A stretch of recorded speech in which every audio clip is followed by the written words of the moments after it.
What's up, gang? It's Willie Rebuild. I'm back. It's been a while, but I'm back, baby.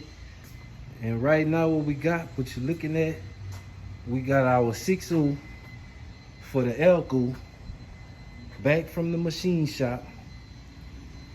She done been through top to bottom. She got new pistons, new rings, new bearings, new cam bearings, and everything looking good, gang.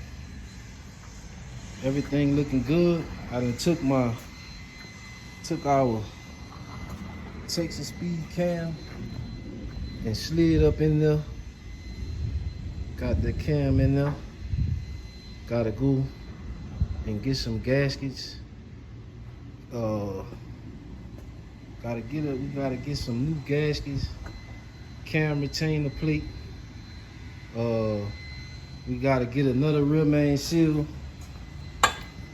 As you can see, I don't know how good y'all can see in there, but I put a new rear seal in there in the gasket. And as you can see that play? See that play up in the rear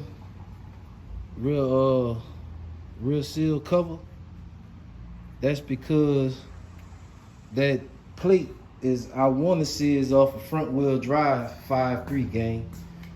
And that's the reason why it was leaking the way it was leaking. As you can see, I got everything just sitting down there. I gotta clean all that up. But as you can see how he had all this Permatex on these bolts, I gotta clean all these bolts up. But the reason it was leaking is because I said I'm gonna go ahead and put the cover back on while I got it on the engine stand. But the problem with that is these bolts are the factory bolts for a 5.3. This bolt is bottomed out. Both of these bolts bottomed out. And they too long for that cover. If you look at the front timing cover, the thickness, let me see if I can get y'all in there. If you can see the thickness of where the bolt go through the cover versus the thickness, as you can see how this cover here have the little bevel in there and is much thinner. So that created enough spacing that once the bolt bottom out, the cover is not tight. So what I'm gonna do to fix that is I'm gonna go ahead and get the correct cover. Shouldn't be a big deal to grab one out the junkyard, because everybody always take the 4L60s out anyway. So the most I should have to do is just take the flywheel off and get another cover so I could use the bolts. I could buy bolts, but I don't know exactly. I think that cover is off a 4th gen engine and the bolts is smaller, shorter, but I'm not sure. And instead of me trying to guess and wonder and all that shit, I got to go to the junkyard and get some parts for some other cars, and I'll just grab a cover while I'm there. But this what y'all, a lot of y'all want to see this bullshit right here, where the engine is all nice and shiny and pretty. But if the engine is good, you ain't got to do all this. You can save your money.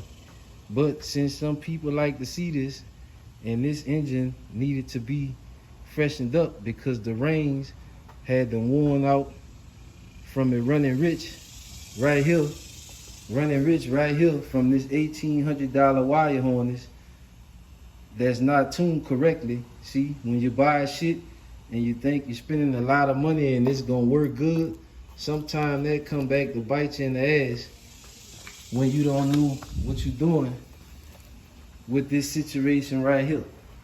See, that right there, a lot of people don't want to tune it, and the guy who tuned it, he had it running rich, and it washed the rain, scarred up the cylinder walls a little bit, and scarred the pistons up too. So I sent it to the machine shop. They got everything looking nice and pretty. It took him about 2 weeks, maybe 3 weeks to get it done, because the guy, he didn't want to take the engine. He was backed up.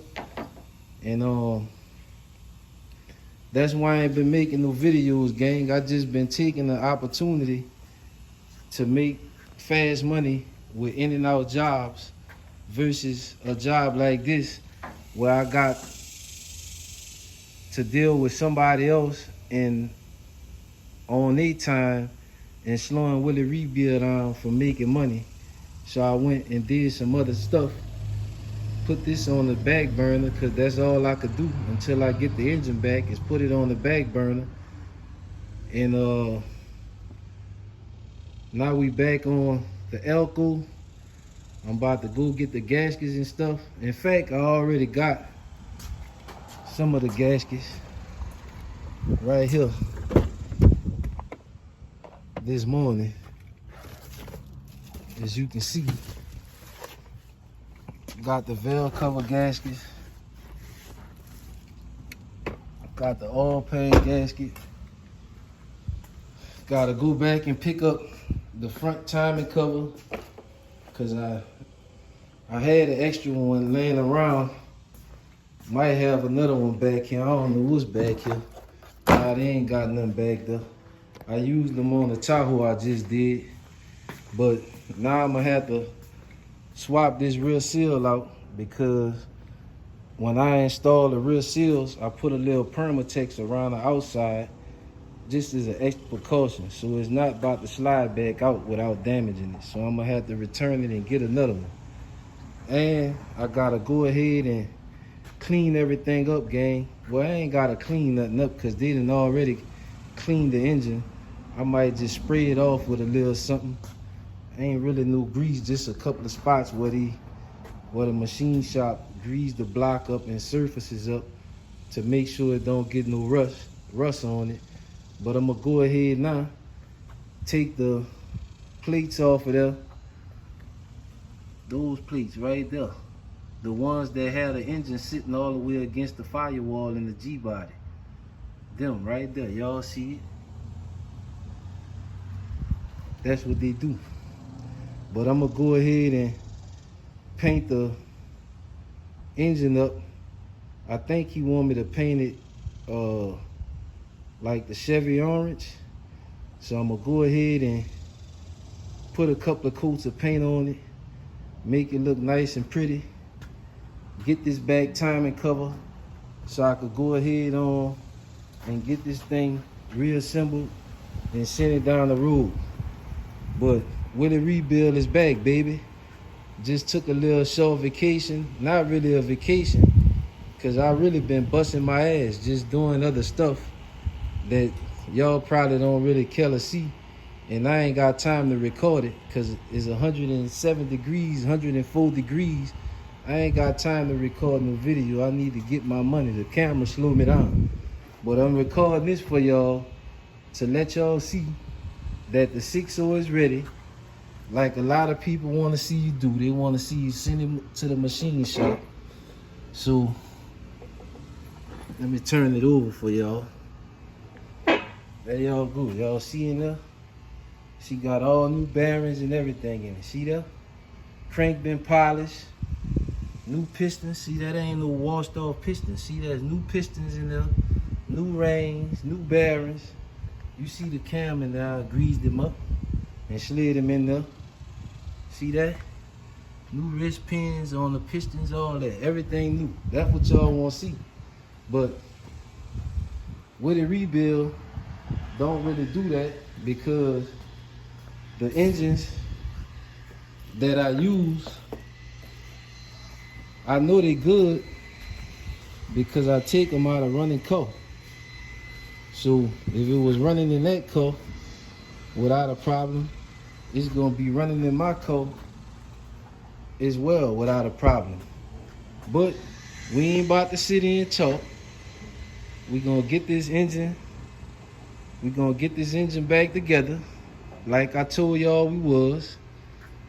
We gonna get it on the dyno, like I told y'all, and we gonna see what kind of numbers we gonna get out of this 6.0 that's freshly rebuilt with a set of Elderbrock 215 heads on it, Texas speed cam, and the Trailblazer SS intake that a lot of y'all like to use. We gonna see what kind of numbers we gonna get out of that setup, gang. It's Willie Rebuild. Y'all don't forget to like, share, and subscribe. I'm back, and I got a lot of things coming for y'all, gang. Over and out.